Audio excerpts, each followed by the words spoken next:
Mheshimiwa Waziri wa Ujenzi Abdalla Hamisi Ulega, Mheshimiwa Mkuu wa Mkoa Haja Fatuma Mwasa, kwa kuzingatia muda, naomba niseme itifaki imezingatiwa.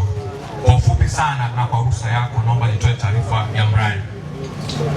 Hapa tulipo ni sehemu ya mradi wetu wa Kyerwa Mushaka wa kilomita 50 ambao unatekelezwa na mkandarasi wa Kichina anaitwa Shandong.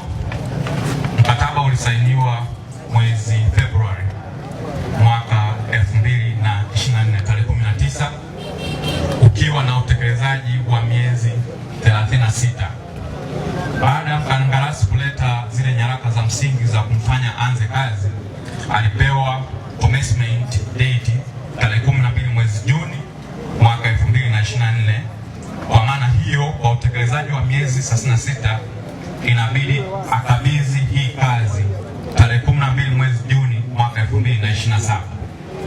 Sasa Mheshimiwa Waziri, kwa sasa mkandarasi anatekeleza ujenzi kwa gharama ya shilingi bilioni 94.3 kwa maana kilomita zote 50 kwa kiwango cha lami, na mpaka kufikia sasa hivi mkandarasi ameweza kuleta sehemu ndogo tu ya mitambo kwa maana ya 28% ya mitambo yote inayotakiwa, lakini pia ameweza kuleta wataalamu wanaotakiwa kusimamia mradi kwa 72.7 pekee. Lakini pia mkandarasi ameweza kujenga kambi ya mhandisi mshauri ambapo mpaka sasa hivi imekamilika kwa 67.7.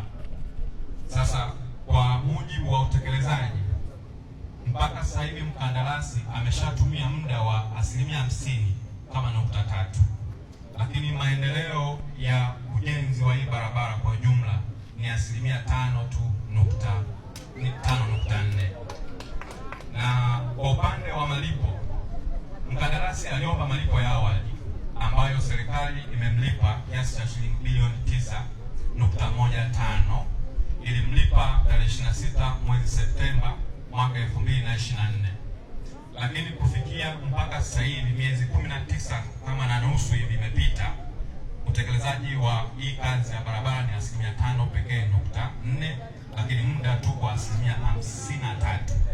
Kwa tuko nyuma ya muda wa utekelezaji kwa takribani 46.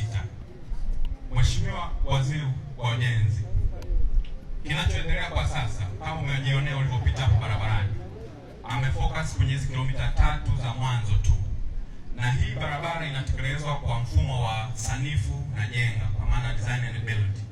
Alitakiwa hao amesha sanifu kilomita zote za 50, lakini mpaka sasa hivi kilomita ambazo zimekamilika kwa usanifu ni kilomita 5 tu. Kwa Mheshimiwa, tumekumbana na changamoto kubwa kama ifuatavyo. Ya kwanza ni mkandarasi kuchelewa kuleta mitambo ya utekelezaji ambayo ni 28% tu. Hiyo ndio imekuwa changamoto kubwa ambayo imefanya asiweze kuanza kazi zake ndani ya kipindi ambacho kilikusudiwa. Lakini cha pili, amechelewa pia kuleta wataalamu ambao wanatakiwa kuhusika kwenye utekelezaji wa ujenzi wa barabara. Ni 72.7 tu ambayo imeshaletwa. Kwa maana hiyo imeathiri utekelezaji wa ujenzi. Lakini pia alitakiwa ameshaleta design. Mpaka sasa hivi tuna kilomita 5. Kwa hivyo vyote vimetufanya tuchelewe kuanza ujenzi, lakini serikali imemlipa fedha zote hizo bilioni 9.15. Aliomba malipo ya awali, aliomba malipo ya IPC ya kwanza baada ya kuleta vile vifaa vya kwanza, kwa mfano magari ya msimamizi. Aliomba kiasi cha shilingi bilioni 1.95 ambacho mpaka sasa kiko kwenye process ya kumlipa, lakini itoshe kusema kazi ambayo ameifanya kwa uhakika haiendani na kiasi cha fedha ambazo mkandarasi amelipwa. TANROADS au serikali kupitia TANROADS imechukua juhudi nyingi sana, ikiwemo kumwandikia barua za onyo, lakini pia kukaa vikao vya ngazi ya juu, kwa maana high level management meeting.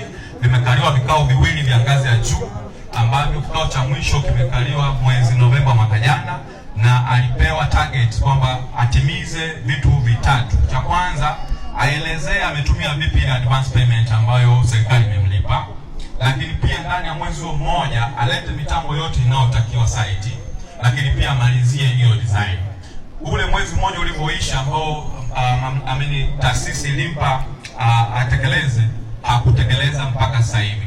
Kwa sasa hivi tuko kwenye hatua za mwisho za kimkataba za kupitia kuangalia ni maeneo gani ambayo anatakiwa kuwajibika na serikali ichukue hatua mahususi ambazo zinaendana na mkataba unaotaka.